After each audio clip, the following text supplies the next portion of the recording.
Love it. Welcome, Midwest Elevation. We are here with another Tuesday conversation to raise the collective consciousness. We are here live from the Midwest in Iowa, where it's been threatening to storm all day, but nothing has happened. Yeah, well, that's odd because for the last 10 days, that's all it's done is I rain. know. So I know. it's just whatever. Whatever. It's all good. Well, let us know if you're here. I'll keep track on the comments on my phone. Hopefully, you all, whether you're here live or watching the replay, let us know that you're here. I'm going to introduce our guest today, who is very near and dear to my heart, Miss Shannon Price. I am so excited to have you here with us today, Shannon. She's going to talk about the unsolvable puzzle. And if you don't know what that means, you're not alone. We're going to find out. We're going to find out exactly what that means. But let me tell you about Shannon. She is a well-known figure in the United States for changing lives by bringing better physical and mental health to her clients. She has dedicated a huge portion of her life to help each person become the best version of who they are, one step at a time, and teach them how to continue to do this for life. Shannon is globally recommended and recognized hypnotherapist and control practitioner. Her success with clients is unparalleled. She works online or in person. This system teaches you how to communicate with your subconscious in a way that gets heard, enabling you to make the required changes quickly and easily without having to fight, oh boy, or go through any lengthy retraining process. One of the reasons I'm excited to have Shannon here is because I've been fighting myself for a long time now with some particular habits. But we'll get to that. We'll get to those details later. But she's amazing. When other systems tell you the value of making changes and taking action, this is step-by-step system for making those changes. You aren't just told why you should be doing this, you are given the tools to actually do it. Oh, and by the way, in 2016, Shannon, who has been a musician since the age of 5, and how we met, was inducted into the Iowa Rock and Roll Hall of Fame for Women Who Rock, because she does rock. Welcome, Shannon. Thank you, Welcome. Renee. I'm so glad to have you here. I can't find my Zoom. Hold on. It made it sound like you and I've known each other since the age of 5. I'll take that. But that's okay. It kind of feels that way, right? It does. Yeah. It does a little bit. I literally can't find you on my screen. Oh, I'm here. I think I'm here. You are here. I can hear you. I can see you. And everything disappeared. I'm still, I don't know if we're here, that's okay. I just am not going to be able to read your facial expressions while we talk. Where could it have gone? I don't know. I'm going to go to the elevation page and see if I can. We're here. We're here. Okay. I got it. We got it. Woo! All right. Oh, wait. Did it? Yeah. It says we're live. Okay. Oh, my goodness gracious, you guys. Yeah, there we go. Okay. Well, I don't know where you are, but I'll find you. Okay. We'll talk either way. Okay. This is okay. I'm live, can see you both. Thank you, Kate. Thank you. Happy belated birthday to you, Kate, yesterday as well. Although 2 days ago, she's in Australia. Okay. All right. Anyway, wherever you are, tell us. What is the unsolvable puzzle? And I'm going to try and solve this puzzle where I can't see you. I hope you can find me. Yeah. So I hear an echo, but that's okay. So when I call this the unsolvable puzzle, that means when we suffer a traumatic event in our lives that just doesn't make any sense, which we all have at some point, we often get just locked into that moment, and a part of our subconscious becomes unable to move ahead and move on until we can make sense of it and put it to rest in our mind. And so that, in other words, becomes an unsolvable puzzle. However, if we have a jigsaw puzzle and we don't have all the pieces, we would actually stop trying to put that puzzle together. We would actually stop trying to solve it. So our mind only engages with things that it thinks it has the possibility of achieving. Oh, So if interesting. yeah, and so this is what happens a lot of times with people with PTSD, people that have had childhood trauma, just any kind of thing that you can't figure out, and you keep trying to figure it out, but it's futile, because if you, like I said, if you had a jigsaw puzzle with a couple of pieces missing, would you throw it away or would you try to keep solving it?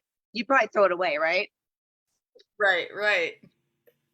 Right. So I see a lot of clients that have this very issue, and we solve it really quickly, just by letting the subconscious mind know that this traumatic event was never ever even meant to make sense, and anything that we're going to Mm. learn from it, we would have learned from it at the time that it happened. Oh, So interesting. it is Yeah, so it we is don't have to spend all our time figuring it out why. right, and you just need to give yourself permission to be concerned only with the puzzles that can be solved, and that means those are the puzzles of today, not yesterday, if that makes sense. Mm. Yeah, that's being in the present, figuring out, yeah, that what you can control, what you can't control, and what's in front of Exactly. you. Yeah. Yeah, that's perfect. Yes. So anything that you don't have control over, and that you're not letting go of, sort of like maybe self-esteem, it affects everything in our lives. Self-esteem, it affects your self-care, it affects relationships, your job, your family.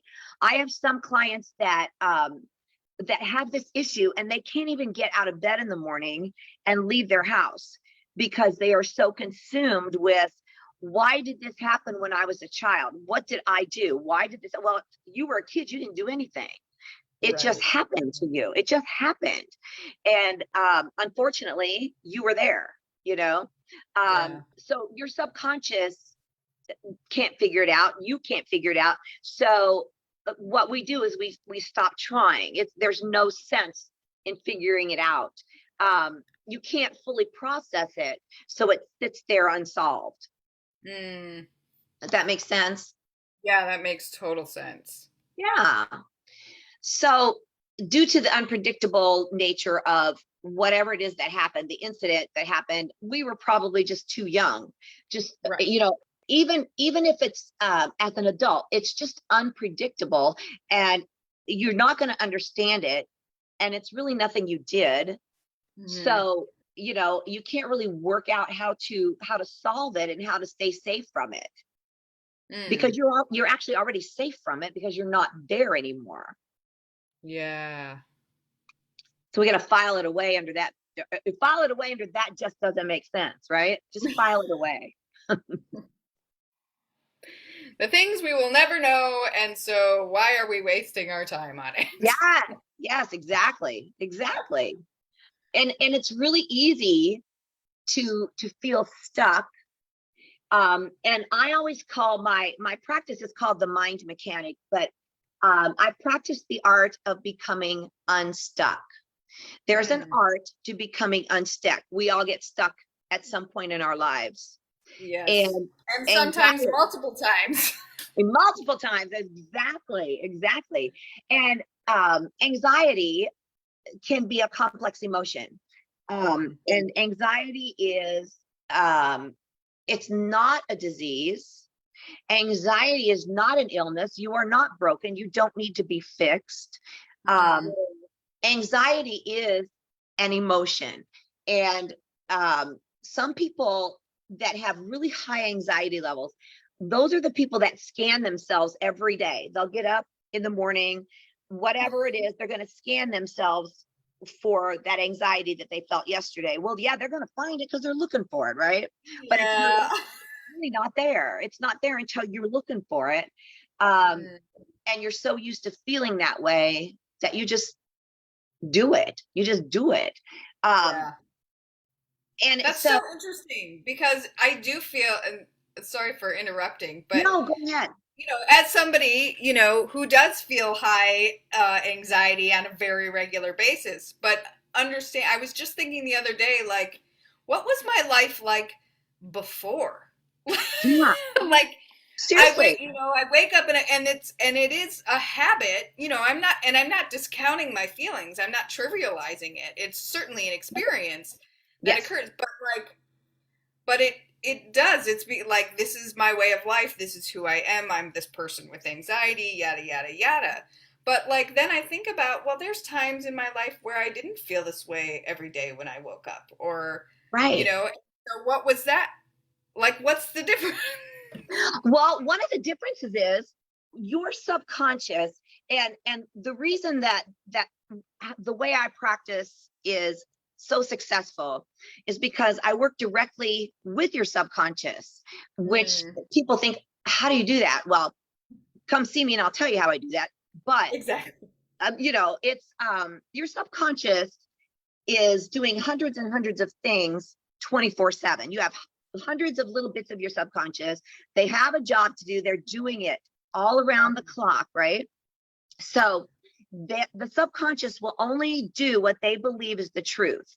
So if they believe that you got to scan yourself for anxiety every day, that's what they're going to have you do that. It's sort of like, um, so here's a great example. Say you drove to work. You just drove to work today and you got there and you're like, oh gosh, I don't even remember driving.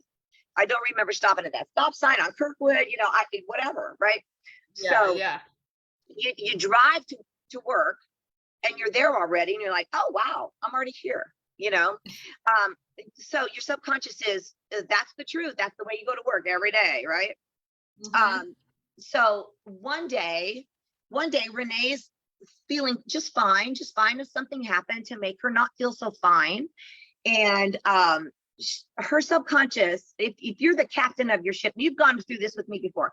If you're the Yeah. captain of your ship and your subconscious are your crew members. So here's Renee steering the ship, right? Now, Renee always goes one direction here. She's always going this direction, right? But today she's like, oh, I don't feel like that. I want to go this way today. So you're going this way, but your subconscious goes, no, no, no, no, no. We always go that way.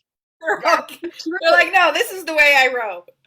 Yeah. And so Renee has to negotiate with that bit of her subconscious that wants to go the other way.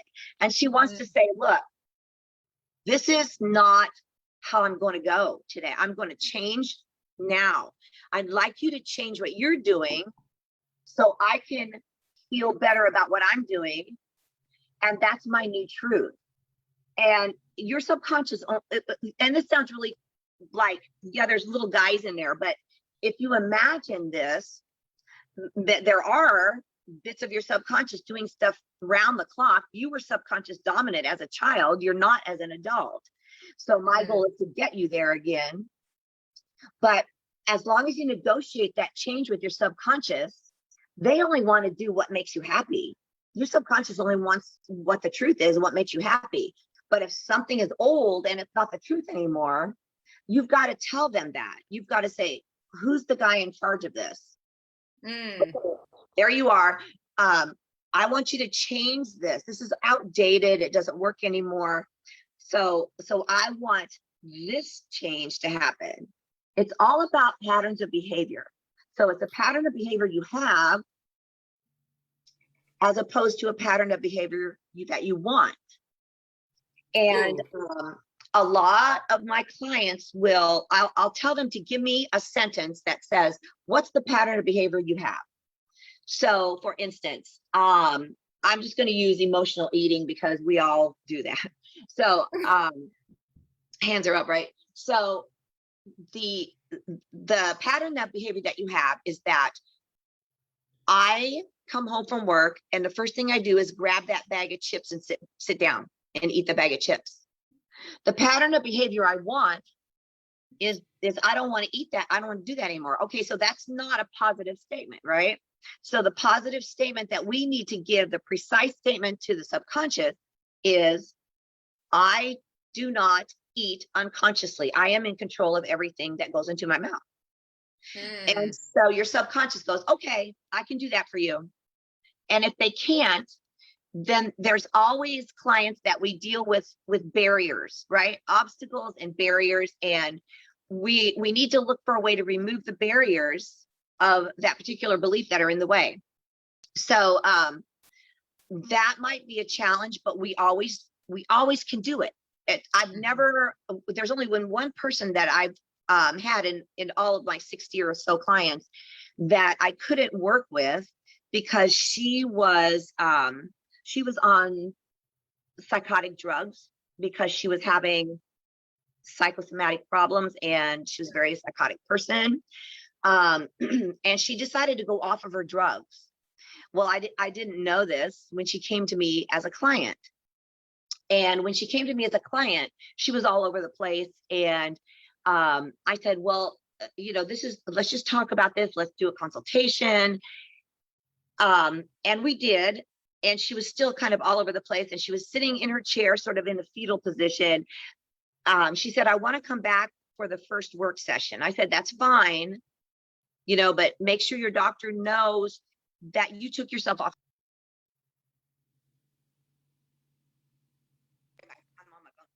And she didn't do that.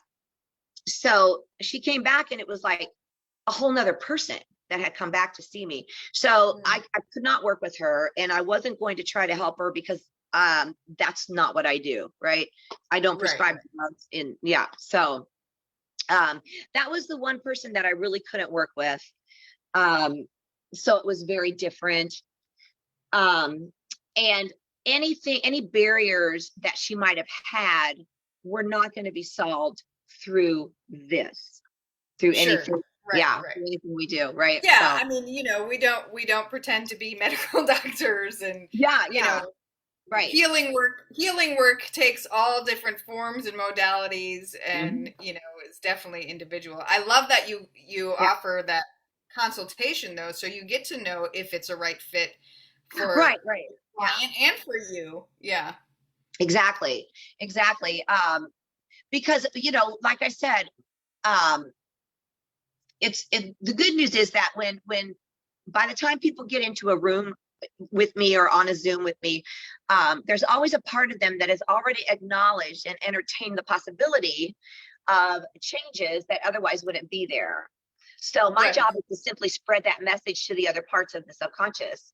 And that's how you become unstuck. That's how you stop those negative patterns of behavior. Yeah, that's amazing.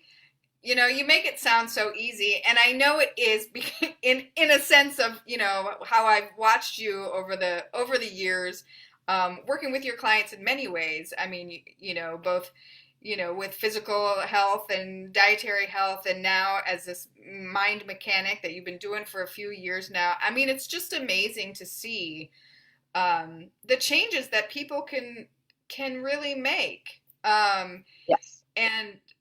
And it doesn't take much, but that that desire, as you said, once they're in the room with you, there's already been the like, wait a minute, I think I want a different experience than the one I've been having. Yeah, that's exactly right. And when I first decided to do this education, I was the only one in the United States that was doing it. And now we have several in different parts of the U.S. that are control practitioners. Some of us have gone on to become hypnotherapists, and I'm finding that there are the benefits of this type of therapy far outweigh the benefits of another type of therapy where the client or the patient will go and see the therapist. They'll spill everything, they'll talk about it all, everything will come out, and they feel better when they leave. They come back in a week or two, and they have to start all over again. And they have to dredge everything up. So in this practice, it doesn't matter why something is going on. It doesn't matter why you are suffering with this unsolvable puzzle. The point is, we stop that because it's not making any sense. Right. And so it doesn't matter. I mean, a lot of my, when I do a first meeting, a consultation, we go into a lot of things. We go into a lot of background, and I just let the client talk. I just let them talk.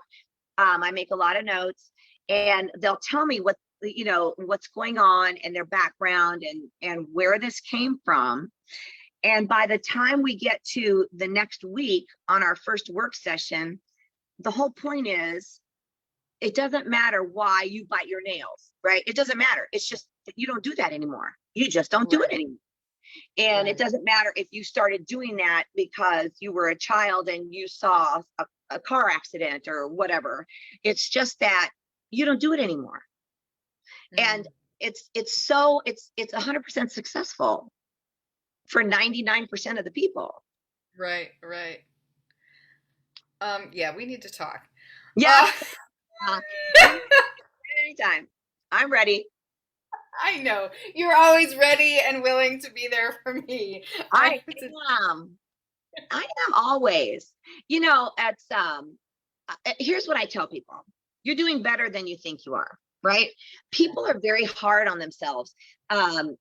So stay-at-home parents, full-time teachers, which you're a little of both, right? And we still try to keep our businesses going, even though maybe we can't get to work because of this or that, or maybe because of COVID, because that's what's been going on.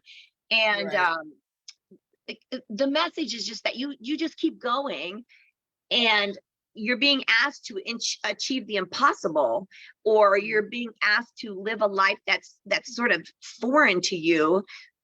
And of course, it's going to take time to adjust. Right. And so don't beat yourself up, because no matter how hard you're trying, you're still achieving something, right? You are still achieving something. And like I said, everybody is actually doing better than they think they're doing, and they don't realize it. They don't even realize it. So true. So true. And for so many of us, it's easy, it's easy to see it in others. But not as easy to see in ourselves. But we get mirrors. Things are mirrored back to us. So taking in the light that comes from everybody else and their work too. We're all doing this work together, right? This is why it's a collective. And it's really easy to notice. It's so easy to notice other people, like you said, and compare yourself to that person. But it's senseless, because they're probably doing the same thing to you. They're probably going, oh gosh, she's so much better off than me. Her hair looks so much better than mine, and all that stuff. And who cares? Who cares? It's all about that self-confidence, self-esteem, and that's what it all boils down to. Like, how do you treat yourself? And you and I are here to help people treat themselves better, treat themselves much better. Definitely. Definitely. Oh, I love that. Well, before we wrap up, I do so far no questions so far. If anybody has questions about the Unsolvable Puzzle or Control is an acronym, yes? Yes, Control is an acronym. It is. I'm a hypnotherapist, and control therapy is what I practice, and it's open direct communication. The 7 letters all stand for different parts of what we're doing, and so what I do is sort of if I don't put someone into regular hypnosis, we do what's called remedial hypnosis, which is non-trance based. And I will tell you that 95% of everything I do is non-trance based. But it is relaxing. It's relaxing. And when people leave, they feel like, oh man, I feel great. It's like different than I felt when I came in. And I see people 4 times total and it's a one package price deal, but I see people 4 weeks in a row. It's like a month package. Oh, and that's it. 4 times and they're good to go. They're good to go after the first 2 or 3. Yeah. The first couple, usually they're good to go. But we do 2 more check-ins. Right. And, I see a guy that is graduated from high school, and he had a lot of issues. He lives in North Carolina. And so he found my website and got a hold of me through my website. We've been seeing each other after we had our initial sessions, and it sort of changed his life around. And we see each other once a month. So he'll check in with me when he wants to do another session, and he's just getting ready to go off to college. And so there's a so lot of exciting. changes in teenagers' lives, you know? Absolutely. So Absolutely. And it's been quite a year for them. it has been. It has been, for sure. Yeah. And the teachers and the poor teachers. And the teachers. I know. Yeah, that's right. You know about that. The teachers. I might know something about that. We cherish our teachers. We do. Yeah.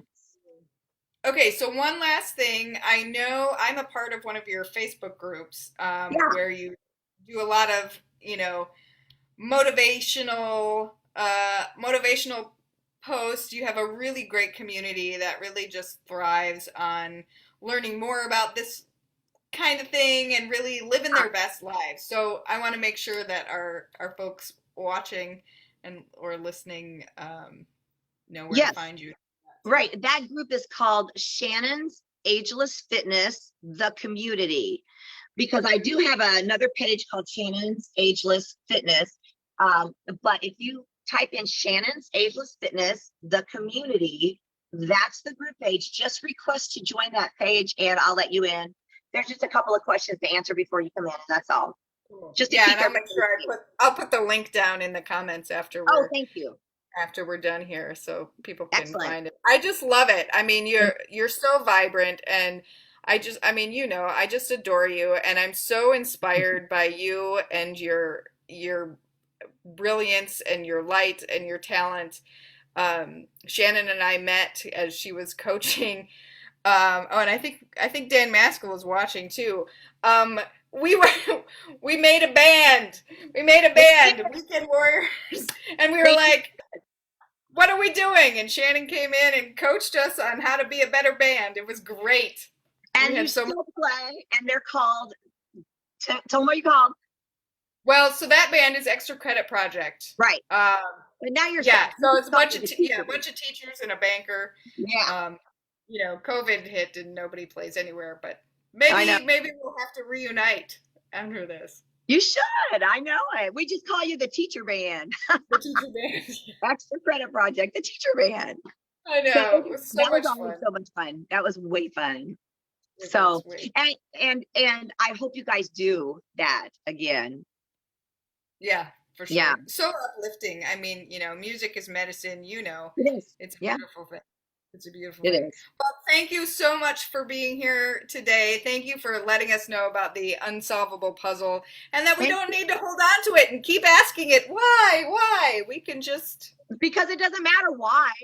It doesn't matter. It just happened and you can't put the extra pieces in, so just toss it away.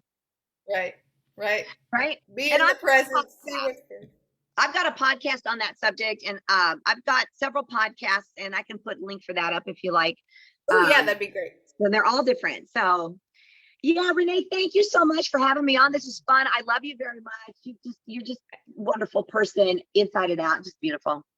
Thank you. Thank you so much. All right, Midwest Elevation, we will be back next week with something. Is next week the 1st? It is. It's June. It's summer, Renee. That's amazing. I know. That's amazing. I'm ready. Yeah. We will be back with something very special for you next Tuesday. I can't wait to tell you about it. Stay tuned in the Midwest Elevation group this week for details, and have a wonderful rest of your Tuesday, everybody. Bye, everybody. Thank you.